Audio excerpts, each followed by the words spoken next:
Welcome, everyone. I'm here for part 2 of Metamodern Christianity, but I think we're going a little bit beyond just Christianity today, but we'll see. And I'm here again with Brendan Graham Dempsey, who was here for part 1. He's been on my channel before. I've been on his channel multiple times. And what I'm going to do is just let Brendan do a quick intro of himself again. In case you're watching this video, I strongly recommend watching part 1 before you watch part 2. But anyways, I'll let Brendan introduce himself, and then I'm going to pick up the final framing I proposed last time and Brendan agreed with, and then we'll go into that. So first, Brendan, just a quick introduction from you again, please.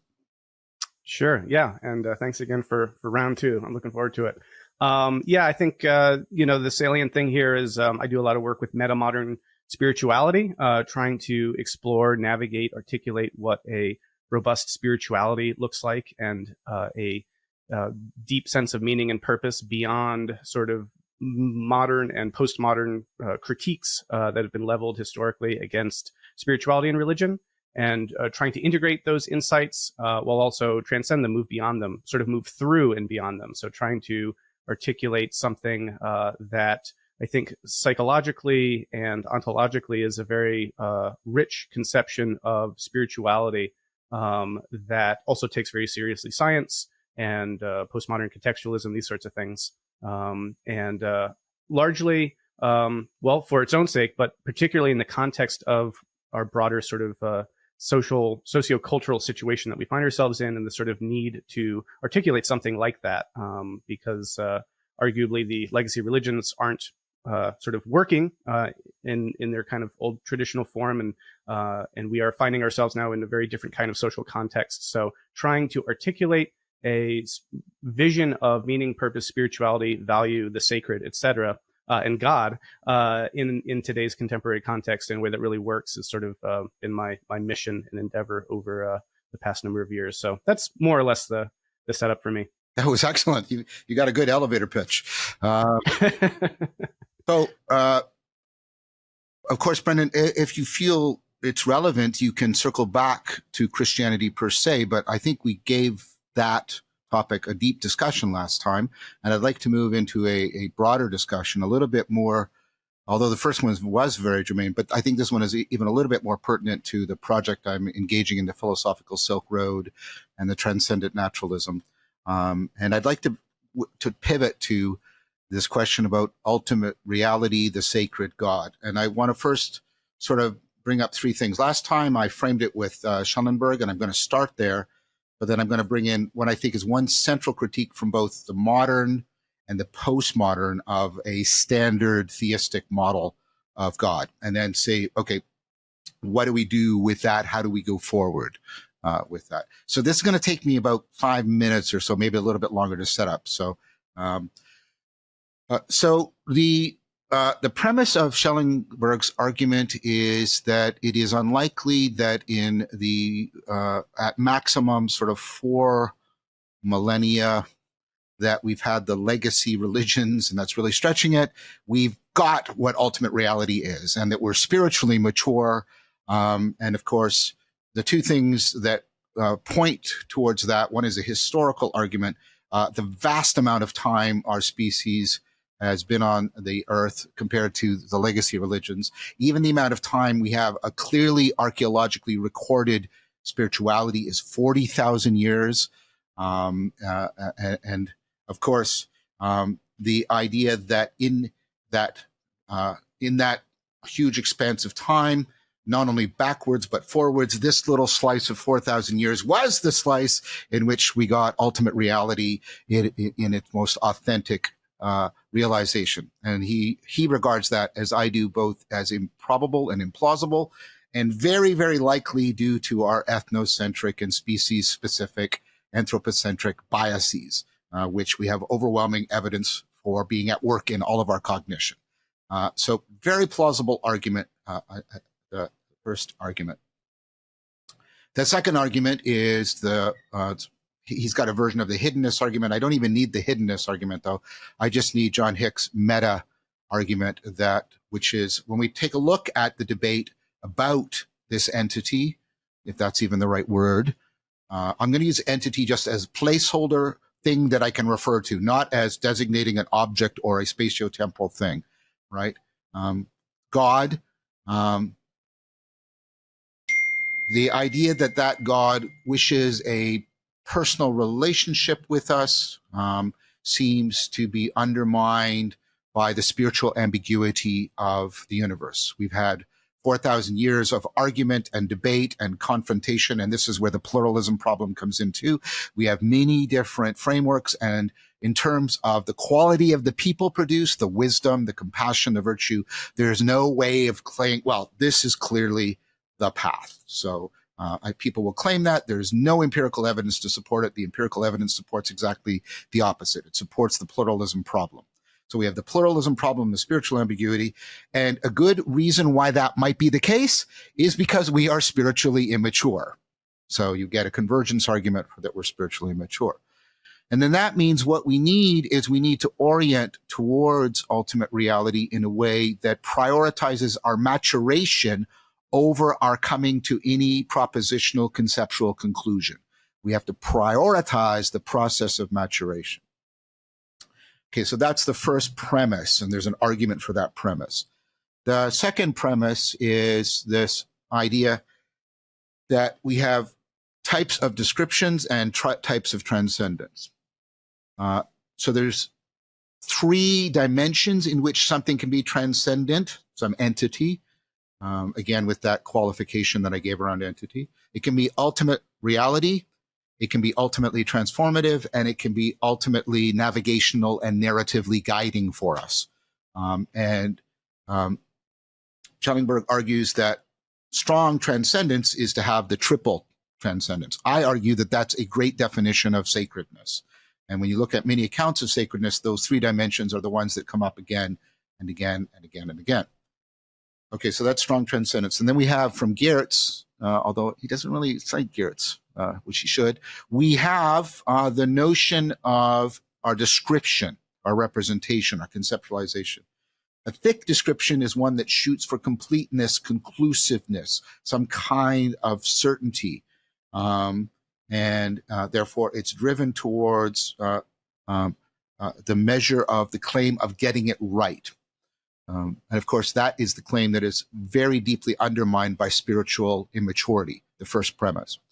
The thin description takes into account, no, we are spiritually immature, and instead of conclusion, what we want is an open connectedness that orients us and helps us imaginally and otherwise afford development. And he proposes, therefore, that the best account for orienting us towards the maturation over conclusion is a thin description, because it doesn't seek conclusion, but also strong transcendence, because he argues, I think very plausibly, that the areas in which we get the most capacity for human transformation are when humans are in relationship to the sacred, the triple transcendence. So you have a thin description of strong transcendence. This is other than the atheist who tends to accept the thick description, but says, no, it doesn't exist, because they reject strong transcendence. And it's also different from the theist who has a thick description of a strong transcendence. A non-theist has a thin description of strong transcendence, and therefore is the one that is best comported towards the spiritual immaturity premise. So the non-theistic view, a thin description of strong transcendence that orients us not towards conclusion but maturation. Next to one of the most powerful critiques out of modernity, although it's ancient, it goes back to Epicurus, but it was made famous in modernity, of course, is the problem of evil. When you get the standard theistic notion of God, you have the problem of evil, and this seems to be irreconcilable with the standard model of God as an omnipotent, omnibenevolent, omniscient, person-like entity that is in some sense the author and director of reality. And I think that was the most biting argument out of modernity. You have other arguments around perhaps the universe is a closed system, but those are a lot more controversial just at the get-go. So So the ontotheological critique of postmodernity is that basically you shouldn't think of God as a super thing or a super being. That is to make a fundamental category mistake. And if you take a look at all the purported arguments for the existence of God, they don't actually support any kind of specific being. They support something like a first cause or an ultimate reality, etc. In fact, they get to something to make the arguments technically valid. You get to something that even the atheists would tend to agree with. Like there has to be, something that's necessary. There has to be something that's original, or in some sense. So what you get is you get out of Schellenberg, you get this argument for non-theism. You get the presence of non-theistic religions and non-theism even within the theistic religions when you get to the mystical aspects of these religions. You get the critique of modernity that says conceiving of God as a person or a being just launches you into the problem of evil, and none of the arguments for God support the personhood.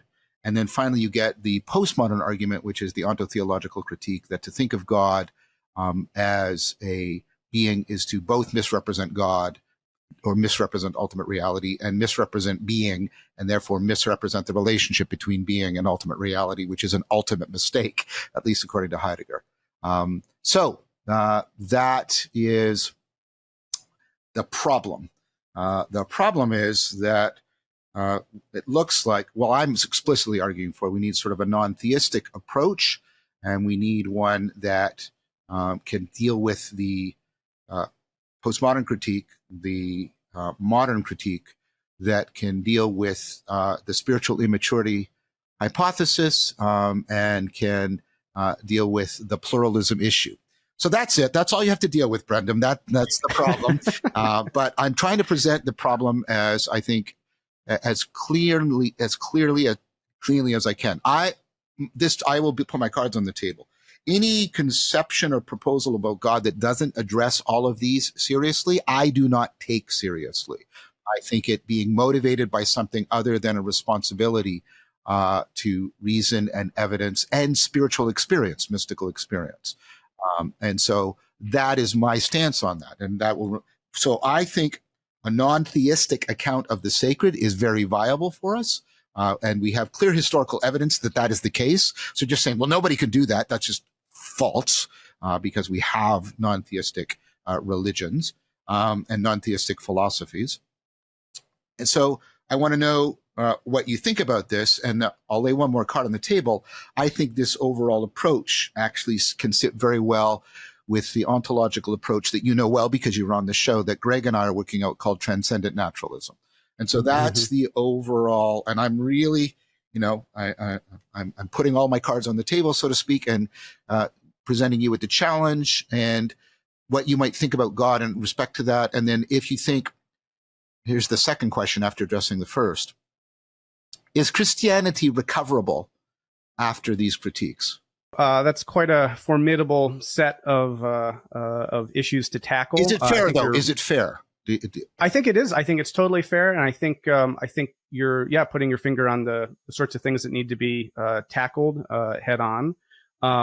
And so I think all of those things are, and I mean, when I talk about a metamodern spirituality or a metamodern Christianity, these are the sorts of things that I feel like these are the insights and the critiques that need to be integrated to have a robust articulation of religion or spirituality on the other side of that. So this is really the meat of it. And I think what I can try to do, well, at the outset, I will say, for Schellenberg, there are a lot of aspects of how he's framing this that I would agree with, right? That I think it's right to situate us early on in the evolutionary process, including the formation of religious thinking as being early in that process. And so to appreciate the deep time of the future and to appreciate how religion might evolve into that future, I think is the right orientation.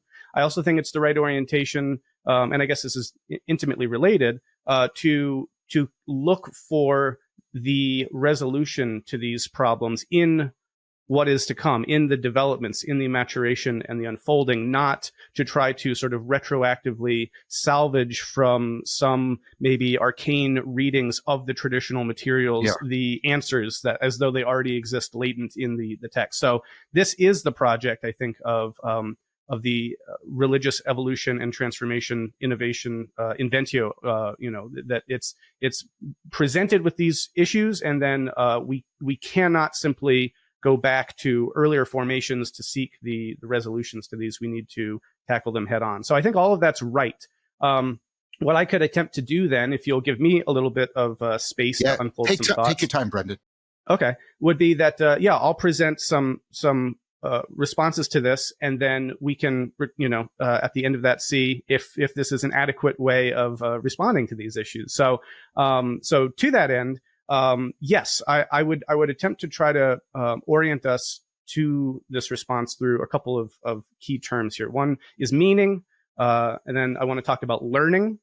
Then I want to talk about the sacred, and from there we can talk about God and get into that topic specifically. And I also totally agree that the transcendent naturalism that you and Greg are describing and explored in that wonderful series is the general framework that we need to be using to approach these issues as well. I think that is the right framing. And in some ways, what I'd like to do here is in when I came on that series, I talked about working on a book called The Evolution of Meaning, and I've just published the first sort of volume of that. Oh, and so a lot of is it out? Can I? Yeah. So if people are interested in what I'm about to say, there's a lot more detailed exposition of these ideas in this. This is candy. This is candy.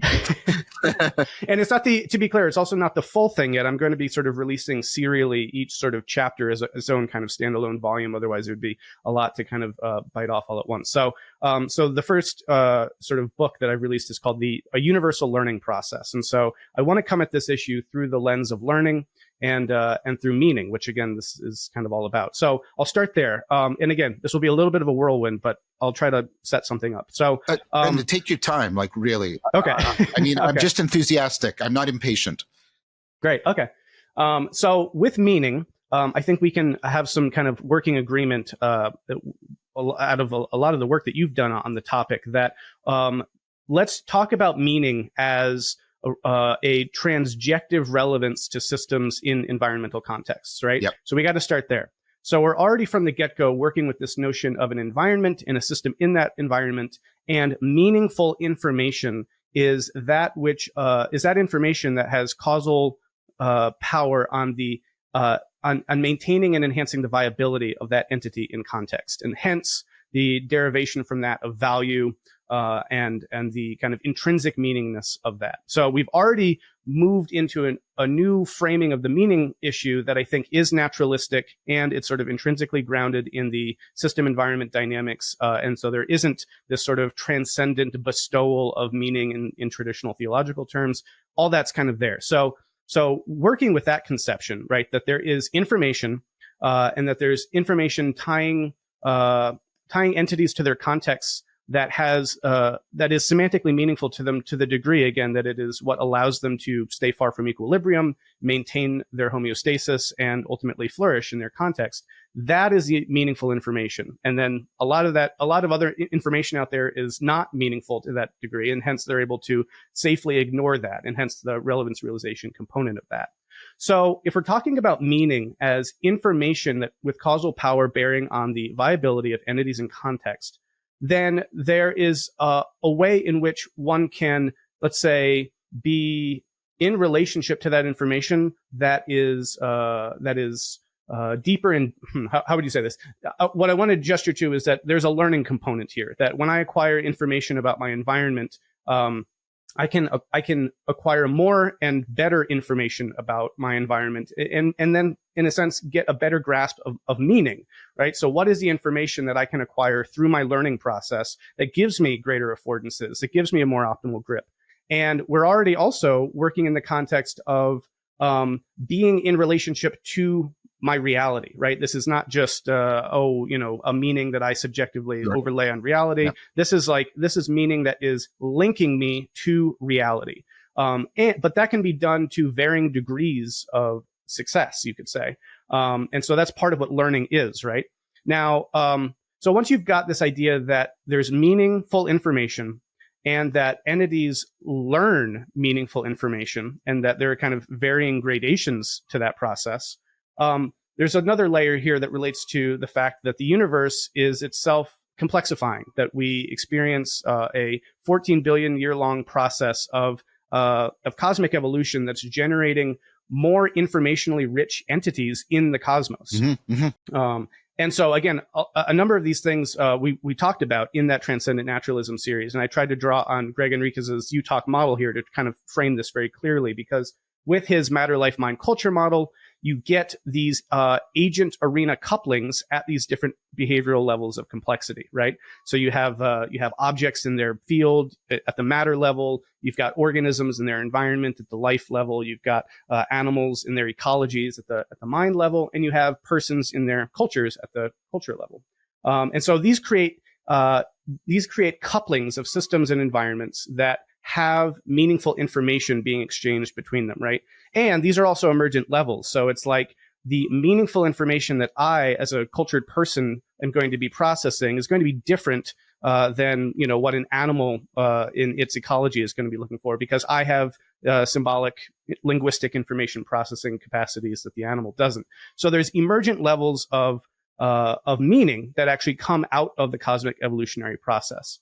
And so the case that I'm making here, which is drawing on, again, Greg's work, but also Bobby Azarian's work and tying it in with your ideas of relevance realization, is that you can look at the evolution of the universe as a learning process through these emergent levels, what you call that leveled ontology of existence. There is a coupling of agent to arena, of entity to field, system to environment, in which there is a growing richness of information exchange there. It's a qualitative change. So there are these qualitative emergent levels that emerge through these different information processing systems, from, genetic information processing in life, and neuronal information processing with mind, and then symbolic information processing. And they are qualitatively distinct, and they are emergent levels of existence.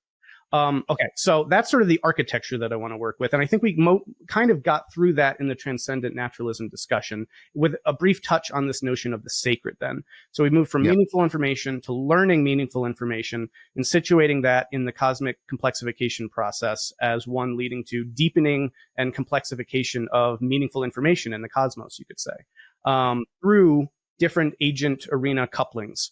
Okay, so then the sacred, I would posit then, is can be viewed through a couple lenses relative to this whole process. So because there is this deepening into reality, you could say, of being in deeper relational and informational exchange with reality that provides new affordances, that is sort of the template I want to suggest as the sacred itself. When we experience those moments of leveling up, of transcendence, right? Of entering into a new ken, of being able to integrate, let's say, a new conception of reality. We've taken a new information that just opens up our whole perspective. Let's say we have transformed, we have matured, we have learned, we've grown, we've developed.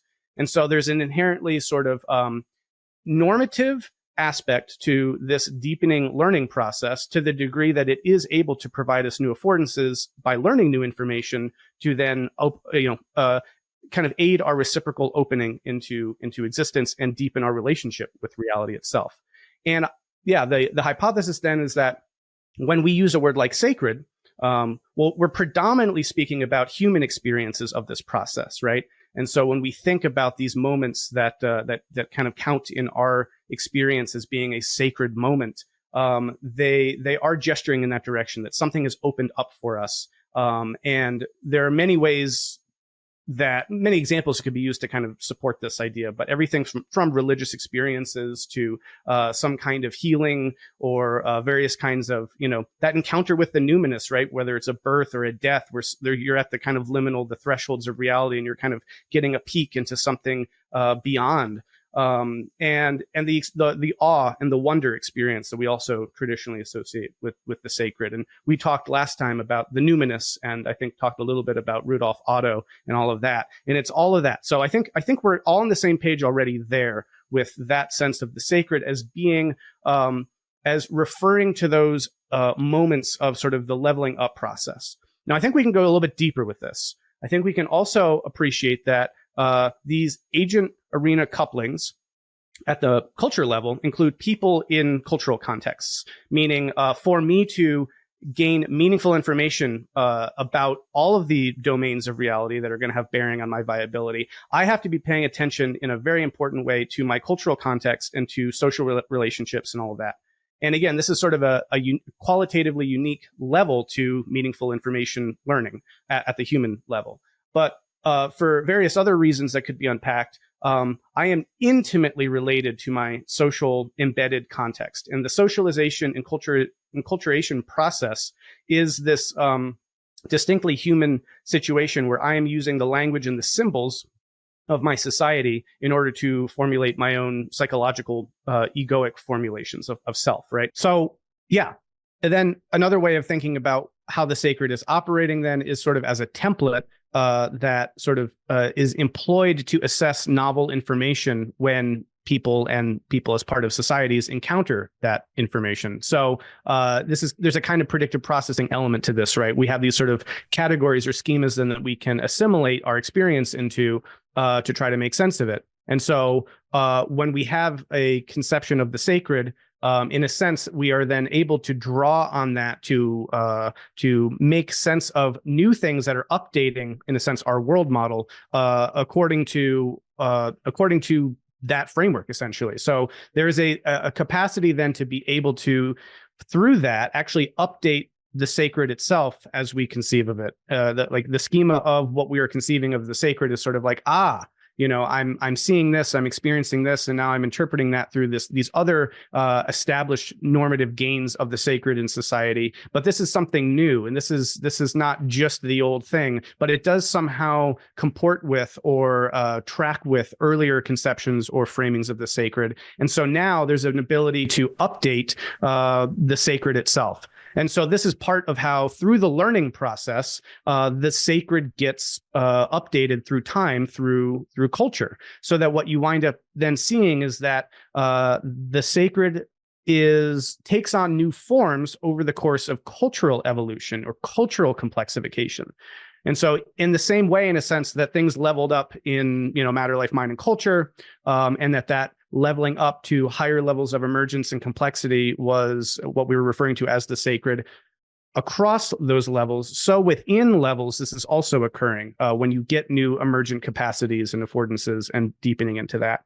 And so then the claim is something like, well, if we're going to be talking about the sacred, we have to take it as sort of a diachronic unfolding, that the sacred itself is undergoing transformation. Not in its sort of fundamental, dynamics, right? Because we've already kind of outlined what those are, but the specific content, and this will get in a little bit to that thick, versus thin aspect here, that the specific content of the sacred then is going to shift depending on its level of complexity as people are engaging with it in a particular psychosocial context. And when we see that unfolding through history, we can actually then begin to situate the pluralities of those different sacred conceptions along this sort of axis, or appreciating that these kinds of different conceptual content-based articulations of the sacred have a home in this broader evolutionary complexification process, which again then starts to deal a little bit with how we approach the pluralism issue, which is to say that there is that continuity there. There is a meaningful way in which, this is meaningful. This is meaningful information, and it's learned and enshrined meaningful information that a society and people in those societies rightly identify as being sacred. But there's also discontinuity, because through time and through the dynamic shifting of the complexities, both of people's psyches and in their social environments, and the feedback relationship that's going on there, we're also going to see the shift in content. So hopefully, that kind of lands in some meaningful way. And then what I want to do then is suggest that we can then begin to tackle the concept of God in that framework, right? So could I interrupt here? Of course. Yeah. It is getting to be a lot. And I want to sort of, before so I think this is maybe a good rational point to pause, collect, and let me probe a bit and ask some questions, and then we'll move into God proper, if I can put it that way. And I mean no disrespect. So the first thing that comes to my mind is it sounds like, you're proposing something like this, that there is and maybe this is even part of what's going to be part of your account of God. I won't call it a definition for the obvious reasons that we're talking about here, but that, that we have this diachronic and also synchronic, cross-cultural. We have diachronic and synchronic aspects of the sacred. We have a multi-aspectuality, like we would expect, because all reality presents itself to us in a multi-aspectual way. We would expect this of perhaps ultimate reality, perhaps even ultimately so, if I could put it that way. And yet, so then there would be sort of this ultimate through line through this which is no aspect. It's not the perennialism, the same content. It's not an aspect, but it's the through line through all of these that we can be in a relationship to it, the way we can be in a relationship to a person that is a through line through many roles and agencies and identities, etc. So is that, first of all, landing as an okay proposal? Yes, definitely. Yeah. Okay. Second thing, there's this idea here of, I like the word enshrining. I think it's better than entrenchment. Entrenchment is like a one metaphor. Enshrining is much better. So we're enshrining it. And then there's this idea that we have something like, predictive processing. We have our deep priors, or in other ways, we've built up some very complex ecologies of practice, etc., for fine tuning or better, for evolving our relevance realization in the face of novelty, ill-definedness, complexity. And that's where consciousness and altered states of consciousness would be particularly active. And hence we would get also an explanation of the connection between the sacred and altered states of consciousness. Does that also track as an argument? Yes. And even on the altered states of consciousness bit, I would also just throw in an interesting fact, which is that studies also show that the neuroplasticity increases in many, kind of psychedelic experiences. And so you're already also seeing a greater complexification of brain states, which also affords this process. Right. But they need to be homed in a sapiential spiritual framework so that you get systematic transfer and systemic transformation. Otherwise, you'll get addicted to your rabbit hole metaphysics and stuff like that. Because raw plasticity is just, it's neutral. You're basically epistemically vulnerable, and then it needs to be shaped. But that leads me to my two related points. One is the idea, that Dan Chiappy and I have been arguing for, that the collective intelligence of distributed cognition gives us the capacity to sort of grok, to couple to, as a group, hyper objects, deeper dimensions of reality than we can as individuals. And of course, science capitalizes on this, and the market capitalizes on this. And so I think this is becoming a relatively non-controversial thing to say. And Matt Rusano has been arguing something, I think, along these lines in his new book, Ritual in Human Evolution and Religion, where he talks about that what ritual is doing is basically plugging us into this kind of power, but he doesn't have quite the epistemic take on it, which I think is a little bit of a mistake, but I won't get into criticizing him. But what do you think about that idea that the reason why these things get enshrined is precisely because we're deferring to the authority? This is almost a Hegelian argument, where they're deferring to the authority of the collective intelligence of distributed cognition across time,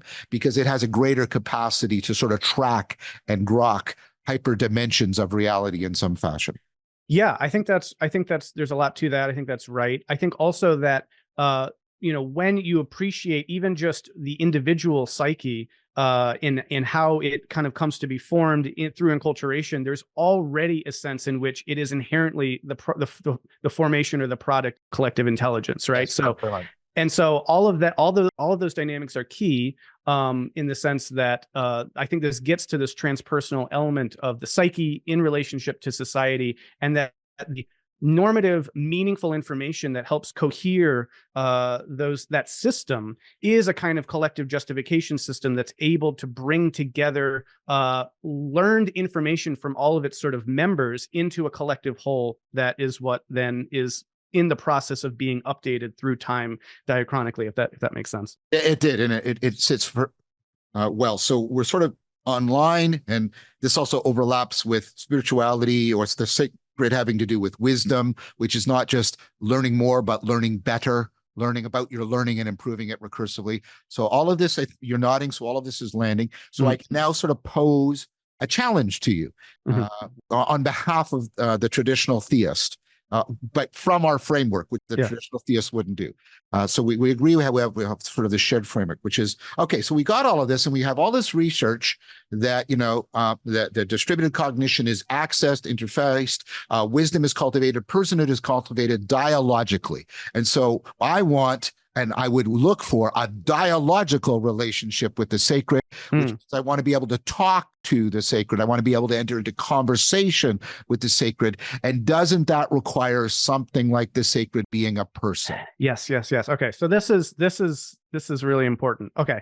So here would be my answer to that, which I think actually does also a lot of justice to the mystical element of this. And so I'll throw this out and then I'll kind of backward, form some of these. Just checking again. That's a fair question to ask. Oh, it's absolutely essential, right? And to really double down on it, I think it's so key because a lot of people, especially coming from maybe the traditional religions that have, say, a personal relationship with God as a core tenet of that faith system, but also just more generally of what religions seem to be doing that is very different from the scientific enterprise, or at least the ideology or kind of world philosophy that tends to be associated with the scientific enterprise. And I think that those are meaningful distinctions to make, is that there's a homing of the person in the universe that religion affords that is lost in other sort of big picture explanations. And so one of the crucial dynamics of religion specifically, as I see it, is that there's a meaningful way in which people feel at home in the universe, so to speak, that there is a personal component, however conceived, of the big picture. It's not just that we're a fluke accident that emerged in some far rock in the middle of nowhere and it's all kind of pointless in that sense. It's that somehow we can see ourselves in the universe and the universe in us. And that, I think, is a religioning process that's absolutely vital, that is missing from other big picture explanations. And so people could hear everything that we're talking about and they could say, well, that's all good sociology maybe, and even some good psychology and stuff, but this doesn't do anything for me at the religion level. So I think that the through line there, the connection, the nexus point there is appreciating the role of the personness of this phenomenon. So here's what I would suggest. I want to hold that, but I don't want to lose, I think, the accumulating evidence for the irremovability of the dialogical.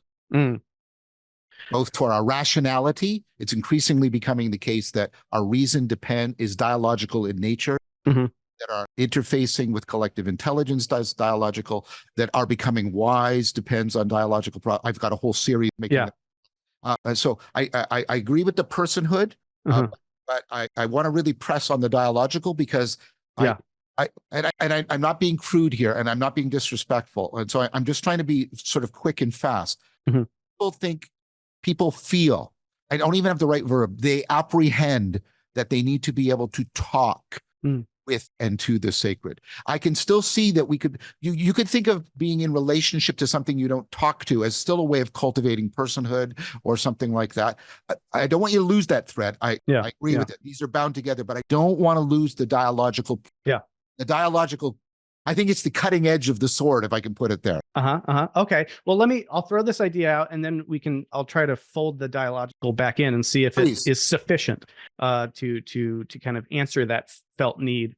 But what I would want to then posit is that if we go all the way back and we appreciate that meaning is the consequence of systems and environments kind of navigating that informational exchange, right? We also see that it's not like systems in some deep ontological way represent some separation from the realities that they are a part of, right? They are themselves made up of the stuff of their environments, right? Like the same elements that compose my environment also compose me. It's more like there's a particular configuration that these elements have come into that create enough of a meaningful distinction between the system and its environment such that you get novel dynamics that emerge relative to that system and its environment. But if you really press that issue, you'll see the profound porousness of the system and its environment, and you can, It's ultimately participatory is what we're talking about here. It's participatory. And I think you can make the claim that in a sense, it's unified, even though there's a profound, a very meaningful distinction, right? Yeah. So I'm not trying to erase the meaningful and essential distinctions between systems and their environments. That's where the whole meaning thing comes from. But also, right, when you probe that, you also see that that boundary is a porous boundary, and the stuff that separates me from the rest of the world is just kind of an informational configuration. I'm differently organized than my environment, and that creates different kind of system dynamics. But the point here would be that, okay, if I am a meaning apprehending system in its environment, I'm really, in a sense, I am, and I'll put it this way, and this will sound a little wooey at first, but I think it's actually really, really key. You can see all systems as a sense part of the universe that are themselves apprehending specific information through a particular kind of aperture of that system environment relationship, right? You can think of everything as a sort of particular instantiation of the whole system, which is the universe, which is the totality, finding a kind of consolidated configuration that creates new information processing mechanisms and meaning generation and learning capacities. But fundamentally, they're sort of different forms of the same stuff, meaning that an animal is the universe learning more about its ecology, and a human is the universe learning more as a person about its cultural and ecological context. And so the claim, and I think it's an interesting one to pursue, is that that there is a kind of non-dual connection that goes all the way down, in which these dynamics do exist, but fundamentally at every level, the meaning generated is sort of just a portion of a complexifying universe coming to deeper self-realization of that universe. Yeah, Leonard Angel a while ago, but he wrote Enlightenment East and West, but he wrote a couple articles arguing that if you're even if you're a physicalist, you're ultimately committed to mystical experiences of non-duality for exactly the kind of arguments you're making. Yeah, and folks like Carl Sagan, scientists, I think, are very comfortable with this way of thinking in a way that, again, if you're trying to heal the kind of longstanding division between religion and science, is very comforting. That Carl Sagan could say, we are a way for the universe to know itself. Or another physicist, I think, said something like, physicists are ways that atoms know themselves, and these sorts of things. And so I think the claim that I would want to make then is that God, from this perspective, is actually a salvageable notion or framework. But rather than God being any moment of the complexification of the God concept, you could say, you could take the whole process in its totality and see that what is emerging from that process is, in a sense, the universe gaining deeper relationship with itself through learning agents in their environments. So this is basically and I mean this as a compliment. This is kind of Spinozistic answer. It's a kind of answer to Spinoza, that our thoughts are the way in which God is thinking about himself and things like that. I mean, it was basically Spinoza who first proposed. This is why Einstein likes Spinoza and why this sort of a take on it. So is that a fair landing as well? Yeah, but I think it also plugs in very well with the mystical literature cross-culturally, but within the Christian tradition specifically. I mean, Eckhart, right, said, the eye by which I see God is the same eye by which God sees me. And I think that these sorts of non-dual appreciations are at the heart of the sort of esoteric religious experience that we now can frame using this emergentist learning meaningful information paradigm to kind of comprehensively assess and take together. And I think that this does us a number of things. So one, again, it's like there is a personness to the universe, right? We are experiencing it right now. So the kind of the despair that might emerge when people, get lost in that rabbit hole of sort of reductivistic objectivism of like, I look out at the universe, but I don't see, the personness, but it's like, that's your own experience. And when you probe that, you're actually moving deep into the knife's edge of complexification. And so there's a couple things that I think this affords us, this perspective, is that one, as I say, I think it does justice to a lot of the mystical literature, which is so crucial to the religious traditions. Two, I think it allows us to situate then all of the different moments of the God concept as they've come online in that pluralism along some kind of axis that is a part of this process, right? That you could say that the God concept itself is being learned and honed through this complexification learning process, and that the axial age notion of the God figure is one form of that. And it's been a very crucial and important form of it with incredible historical significance, because it's been able to cohere a certain level of social complexification. And there's been deep relational psychic, elements there that connect deeply with people. And so there's work that form of that moment of self-realization does that there's meaning to that. And so we can affirm that. We can actually take that and enshrine it as part of this process, and take that as a moment in which the template of the sacred got expressed and sort of utilized. But we can also then see how since then, new information requires the integration and updating of that concept of the sacred. So wonderful and important as that theistic concept is, with all of its thick description, it is also a moment from the past, and we need to be moving into the evolutionary future of deep time to be able to explore all the other ways that this self-realization process can deepen and sort of come up with new content and new formulations. So again, I'm saying a lot, so I'll pause there. But yeah. Thank you for watching. This YouTube and podcast series is by the Vervaeke Foundation, which, in addition to supporting my work, also offers courses, practices, workshops, and other projects dedicated to responding to the meaning crisis. If you would like to support this work, please consider joining our Patreon. You can find the link in the show notes. So I think this is right. I think what you're doing, if I could put a bit of a slogan to it, is you're proposing a return to cosmos, not universe, where cosmos has the microcosm, macrocosm relationship as important, and that we not only use symbols, we are symbols. And this isn't so strange anymore. Friston talks about how we don't have a model of our environment. We are a model of our environment. And so it's getting increasingly plausible to talk this way again. And I get that. And I think there's something about reality realization that has the same grammar as the relevance realization of cognition. And I've made those arguments. So I get that there's something person-like about the universe. And I think that matters.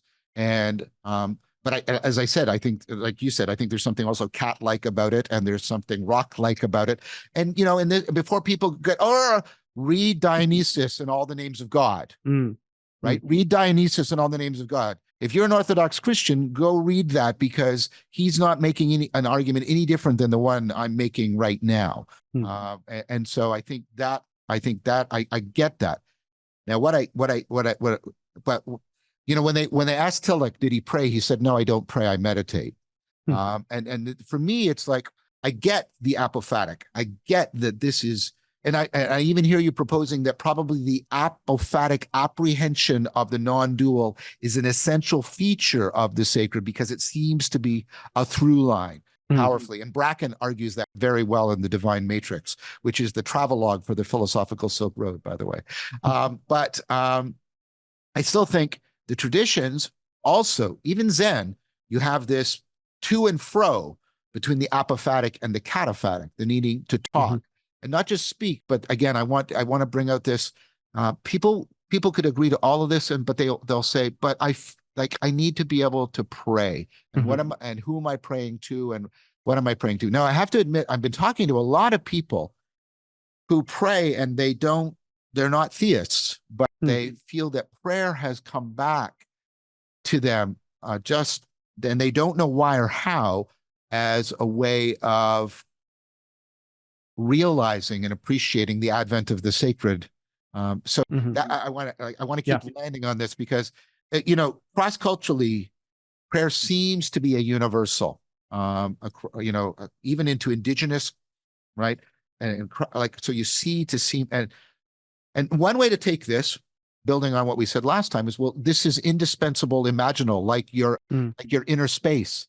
It's not literal, but it's not fictional. It's indispensable imaginal, and we should accept it as such, and we shouldn't forbid it, but we should not conclude that we have got a literal, factual thing happening. something like that. But Yeah.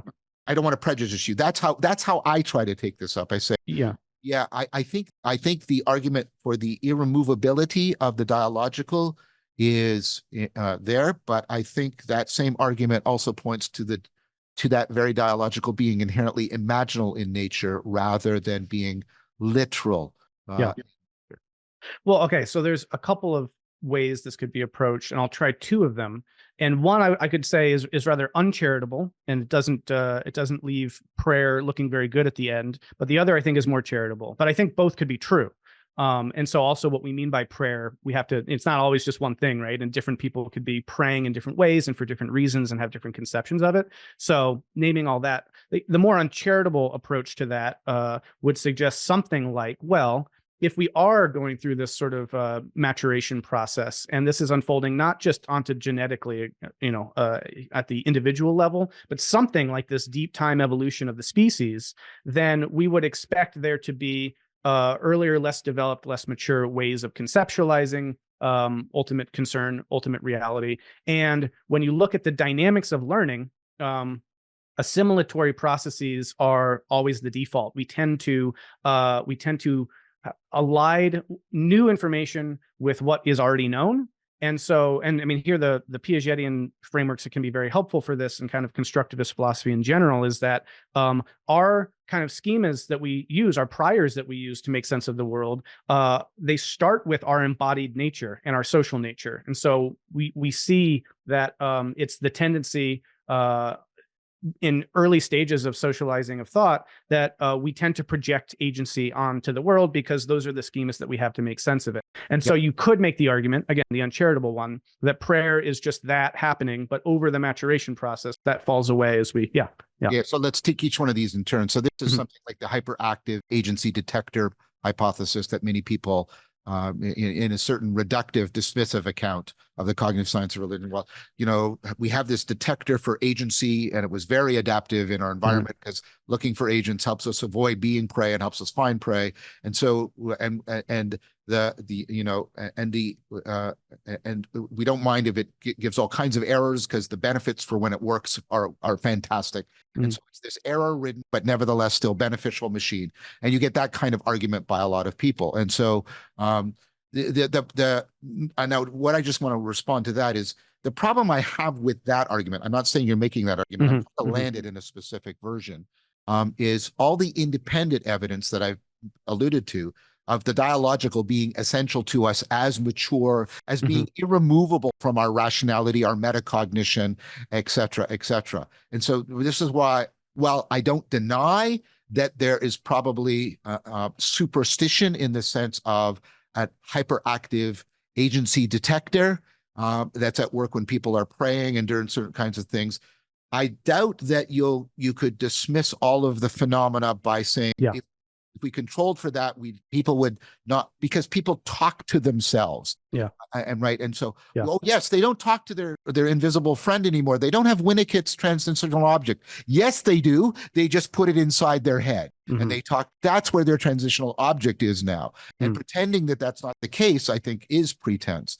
So that would be my take on that. Yeah. So you're preempting my also shared response about the importance of the dialogical as being so ingrained in the way we think in a good way, that that second part that you just were getting at there, I would very much agree with. I would say that they are different arguments and I don't buy much the hyper agency detection bit. I think that that's a very rather weak argument.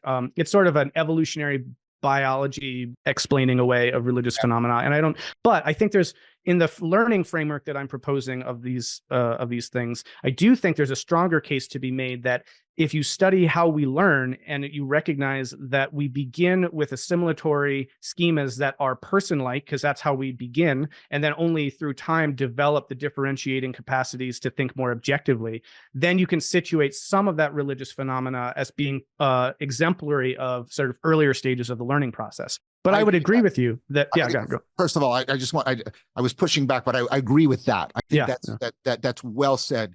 And I think to ignore development and to ignore deep time around that development, I think is a mistake. So I agree with what you just said. Just want to make that clear. And so again, though, I think that as you are pointing to doesn't account for all the information. And so if we just sort of say, well, that's all that is, that's a very reductive account, and we're missing out on a lot. And so I do think we can acknowledge some of that at play, but then we have to do this other thing. And here's the more charitable take on this, I think, and one that I find very compelling, which is that if we consider the trajectory of cosmic complexification, moving from matter to life to mind to culture, and if it is the case, as it seems to be, that as the complexity scientists are pointing to, and as various metrics indicate, that the kinds of behavior that human beings are up to using our brains represents kind of that spear point of the complexification process, meaning we are not aware of any other aspect of reality more complex than the information that we see human beings behaving as. When we take that seriously, we can, I think, meaningfully and justifiably extrapolate a bit from that and say, well, the trajectory of the universe has been in the direction of creating persons, let's just say, right? And persons that, right, so that we get emergent levels of behavior that require the dialogical aspects that you're talking about, that deep embeddedness of psyches and societies, and the whole communicative justification dynamics and linguistic, symbolically mediated concepts that we engage in as people that make us so complex, right? And if you go a bit further with that and suggest that, well, yeah, that's a kind of logical continuation of the complexification dynamics of the universe itself, then humans aren't just that fluke, weird, random thing out in a rock somewhere. We do represent in some meaningful way that spear point of complexification. And I think you could then draw that out and suggest, all right, if that's the sort of direction that the universe is tending in, then are we actually the spear point? Are there other places in the universe where that process got an earlier start and is further advanced? Are there other places out in existing reality where persons are, or where hyper persons are, where this process has continued in some way, and that there might be, profoundly transpersonal phenomena in the universe already? And maybe that's even happening within our own cultural context, right? And we talk about these hyper objects and the egregores and these sorts of things. And so then it's entirely justified, I think, to relate to that phenomena through the second person lens, because, it's post person evolution, right? And so there's a continuation and a greaterness, the extension of personhood into an even more complex domain. And I feel like, that becomes a justified thing to relate to dialogically. So that would be the more charitable way of interpreting prayer, I think, as relating to whatever this ultimate reality is. It probably moves through some kind of person point, right? And we are evidence of that. And so whatever else it is, it's at least that, hypothetically. And so if we can relate to each other as persons, why not to the whole? So I have a few more thoughts on the dialogical aspects, but that would be the... No, yeah. I like this. I like this, the proposal that the second person is the perspectival and participatory, because you're also taking up a kind of agency, an I-thou agent, right? That can open you up to reciprocally opening with potentially transpersonal dimensions of reality. I think, and I would say to you that that's pretty convergent with what I was proposing around the imaginal. The imaginal gives us that way of doing that. Yes. That's very powerful for us. And so I think that goes very well. Now that says to me then, and this is kind of an old John Hicks argument, or John Hick argument. What, I can't remember if it's Hicks or Hick. Singular or plural? Yeah. Interpretation of religion, philosopher, theologian. And he argued that the optimal relationship to what he called the real, what we're talking about is the sacred ultimate reality, would be one that to's and fro's between personal and impersonal. Because each are deficient in some way, and that if we were to reliably move between them, we would sort of improve our chances. He wouldn't use this language, but I don't think he could really resist it. We would increase our chances of maturation. And so that sounds like that's what comes out of this as sort of a landing. It's like, yeah, I mean, now we're making a prescriptive claim, but we have to at some point. It's like, yeah, you should pray, but you should also not pray. You should also get into you should get into discursive frames, like deep meditative states or contemplative states. And you should to and fro between them and use them to mutually correct and constrain each other. I'm making my usual ecology of practice argument. Yeah. Well, and I think there's a couple of elements there. One is, again, the content of prayer itself. Prayer comes with content. And so what is the content of the prayer? Is it something like, God, let me enter into deeper relationship with you and the truth of reality. Let me be a better person, ... Some kind of, exercise like that. Or is it, God, please give me $1 million, or God, please heal my son of their disease, right? What I'm getting at is that it might be misplaced, causal, seeking for a mechanism that is a category mistake, right? Like, actually, if I want to attend to the disease that my son has, I should take them to a doctor. If I want to attend to the fact that, there's a hole in my front yard, then that's at the matter level, and that's not going to just get magically cleared over. But if it's stuff relating to the imaginal culture person level, then maybe it's more justified. There's something to be explored there, just in terms of how and why we're praying. Yeah. Well, no, let's pause on that. I think that's good. I think sapiential prayer, which is basically in some way make me wiser, give me help me to be more open to you, that kind of thing. I think that kind of prayer goes very well. Now, petitionary prayer, I mean, there's issues around this because again, there's there's shamanic. And you pointed to healing as one of the things that triggers people into the sacred, right? And there is, people will say, well, that's placebo, as if they've explained something. You've explained nothing. I think of the work of Michael Levin about the sub-cognitive learning that is probably being evidenced by the placebo. And so it's not only that the sacred reaches up right this way, it can reach into these subcognitive, even subcellular aspects of learning that are going on, and we could get. And so I think that's very plausible that people can be healed that way. And I think people could also pray for your son to be like you can't do the placebo, but maybe praying to them helps them do it, etc. But also that you show up in the right way. You are in the right relationship to them. We're getting all kinds of evidence, right, about the narrative aspect of medicine. So again, and I know you weren't being ham-fisted. I'm not accusing you of that. I'm saying even with petitionary prayer, you have to go in and you got to. Yeah.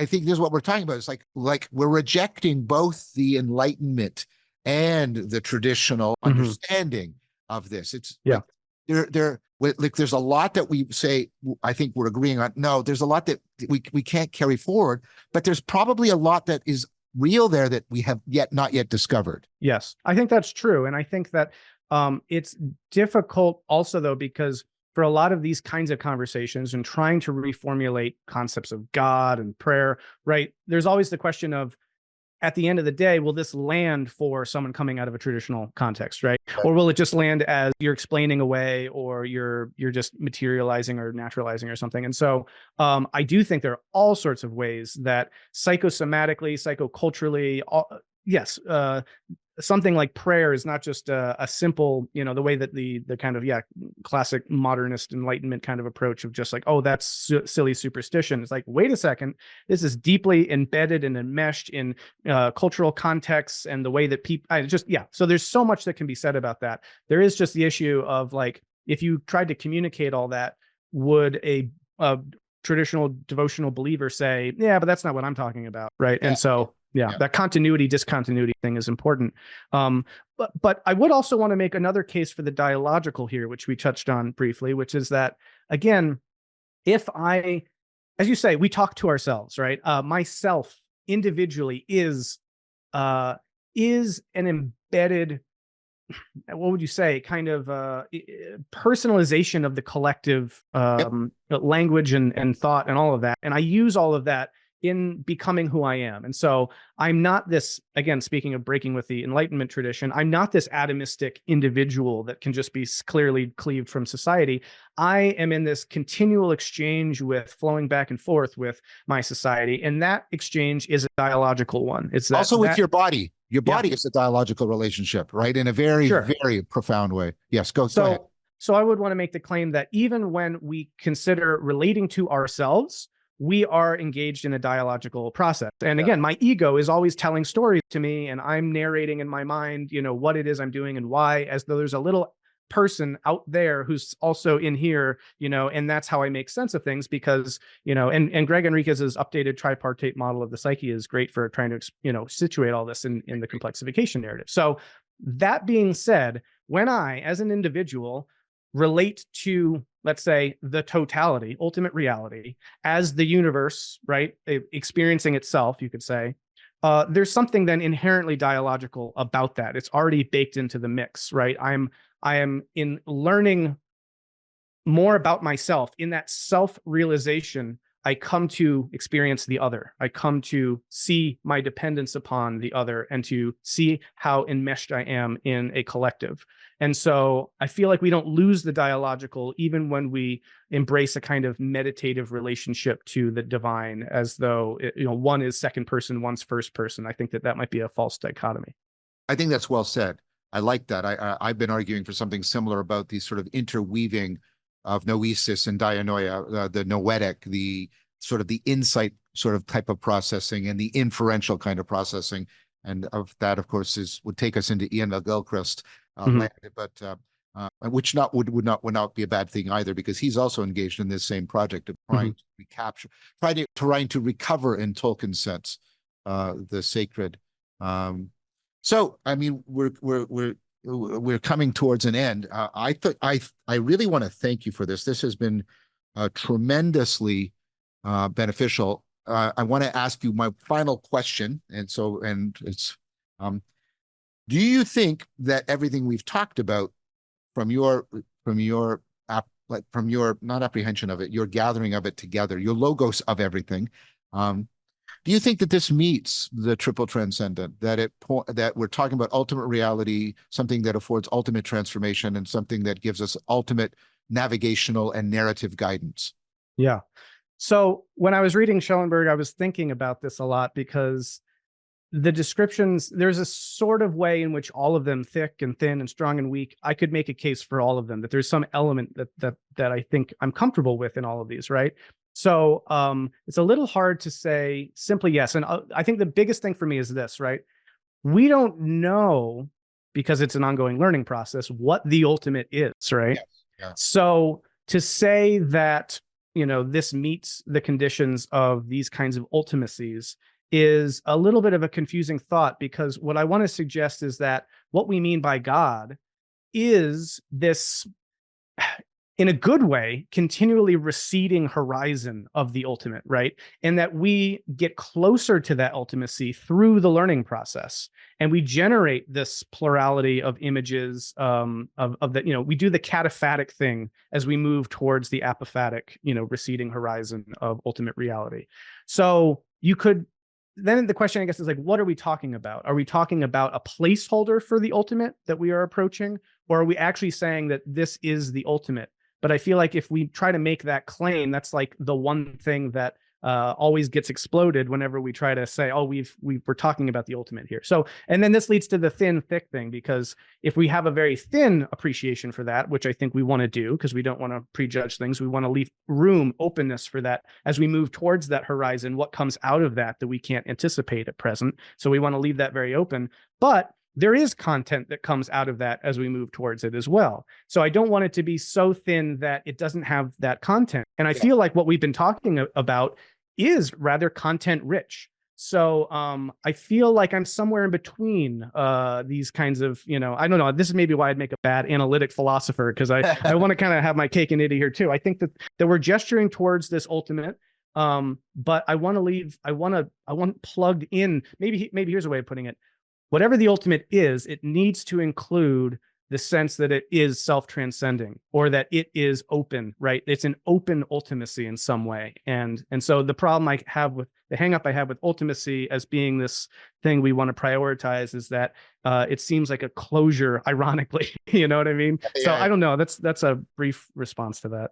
Yeah, I know. And I appreciate your hesitancy. And Schellenberg, let's be fair to him, he doesn't say, he says our attitude towards it is imaginal. It's not belief, it's imaginal. And the point of it is to put us into the relationship that would afford us the greatest possible transformation, maturation. And I think that, and so I still think that if you reframe it that way, I still heard you expressing ultimate concern until, and in that sense, I think, you've got this developmental thing that's giving you kind of your ultimate horizon of navigation and narration. And then it seems we're both in agreement that we're pursuing the greatest possible transformation that human beings can pursue. So in a procedural sense, I get your hesitancy around propositional content, but in a procedural sense, it sounds like, we're sort of talking about that. Yeah, no, I think that's right. And so I am comfortable if we want to use this as a framework to work within to try to, orient ourselves to these kinds of projects and trying to think about what's going on here. Because as you expressed it there, I'm very comfortable with all that. And it's just a matter of holding that asterisk, I guess, right? Because, I like that. Holding the asterisk. That's good. Yeah. So as long as that ultimacy is itself, inherently open-ended, which isn't to say, again, that it's not without content or that it doesn't have an orientation. It's just that we don't want to foreclose on this, right? That the meaning, the learning process, the whole thing, the movement of the sacred is always into new domains. And so talking about metaphysical ultimacy, or even transcendence, maybe a little bit as he talks about it, we always want to be careful that doesn't become, a new version of this like fixed telos outside of reality that we're just aiming towards. I get it. That's very good. So that's why I was trying to talk about the notion of the through line, which isn't any kind of claim of, that that we should lock into any particular aspect, or that we have anything like an Aristotelian essence that we found. It's none of those. The through line is none of those. It's a phenomenological feature of the inexhaustibleness of intelligibility, which I think is crucial. But I do think that ultimately does plug into our notion of realness. Inexhaustibleness is one of our defining features of the experience of realness. And I think for me, it's become very important as I moved out of a traditional axial, religious devotional frame of kind of a more conservative Christianity to where I'm at now. It was necessary to appreciate that that almost out of a kind of religious reverence, there was a false sense imposed of the fixedness and the kind of completion and totality of God. And then it becomes this propositional system that you assent to, and then isn't that all clean? And that to me is what continually gets exploded through the developmental spiritual journey. And then leads to these deconstructions and reconstructions. And so I think, though, the way out of that, right, is to make that meta move, is that if the ultimacy is itself something that is that continually sort of evolving, dynamically moving and progressing thing, then you can have, in a sense, your ultimate, and you can have, in a sense, this lack of a fixed point that is also progressive. And I think that's the kind of synthesis that I'm looking for, which I see not afforded by more traditional framings of theism, because they get stuck, ossified in a particular formation in the developmental process that doesn't allow for that ball to move, if that makes sense. So it does. I mean, and sort of piggybacking on Levinas, I think our besetting ultimate form of idolatry is to try to replace infinity with totality. And we do this totalizing thing, and then we think we can, to use Carsa's language, we think we can now render it with a finite game, rather than realizing that we are playing an infinite game. And it's a serious, but it is not one that we can stand outside of and say, I see how the game ends. And I think that there's something actually profoundly reverential of, in a sense, draining the theological materials of some of their content, so they become more like open containers that we can move into. And we don't have time for this now, but something that was on my mind for this conversation was to return to that question of, how does all this track with Christianity as a particular religion, and is there a way of sort of synthesizing all of these things using Christian frameworks that still work, right? And to do so requires a move like that, right? It doesn't mean that we're going to take, say, the idea of the Trinity and use it or think about it in its kind of orthodox theological sense, but we can maintain the architecture there and see some meaningful, profound way in which that architecture does map on to these dynamics and these deep realities. And so continue through the tradition using the symbols, but in a new form. And so that's what I'm gesturing to with like a metamodern Christianity. Well, that's a good place to end, because you did sort of bring it back to at least a gesture towards how that, but we are running out of time. And I'd first of all, thank you. This has been profound. The viewer won't know this, but Brendan and I and our tech person, Ben, were wrestling with very, very many technological gremlins, but we made it through. Brendan, thank you so very much. And as always, I want to give you the final word. Just thank you for this. It's wonderful and delightful to have that dialogos of being able to explore these topics with someone who's tracking and challenging and being able to develop these ideas further. This was getting into the edge of my thought when I considered, okay, talking about God, there's so many elements to this question. I want to, I guess, thank and apologize to viewers having to, navigate me laying enough of that groundwork so that these things could hopefully come through. And that I look forward to continuing the conversations, continuing to learn from the work that you're doing and others. And if people were interested in sort of, I don't know, what we've been talking about and my take on these things, I would love it if they checked out the book, as I have an opportunity there to get into some of the details with a lot of reference to Michael Levin's work, Bobby is like a lot of the contemporary science. I try to include in exhaustive endnotes as well. So trying to do this sort of work in a way that's not just a kind of gestalt, which I think is pretty established in my mind, but I'm really trying to, see how it hangs together and what are the different aspects coming out of the sciences at the moment that seem to be converging to a vision like this, and trying to put all those pieces together. So if they're interested in that, it's a book called A Universal Learning Process, and it's the first in this Evolution of Meaning series I'm doing. So thanks for the opportunity to plug that. Is that so? Is it on Amazon? Yep.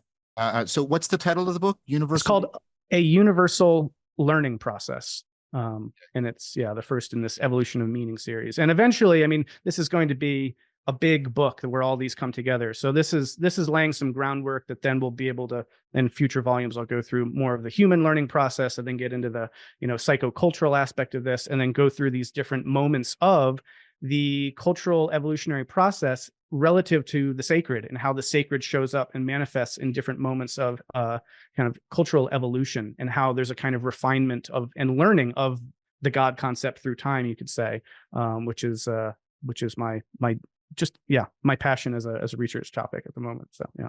Well, I'm going to go, as soon as we're done this, I'm going to go get your book. So thank you very much. Thanks. Thank you so very much. Thank you, John. Really appreciate it.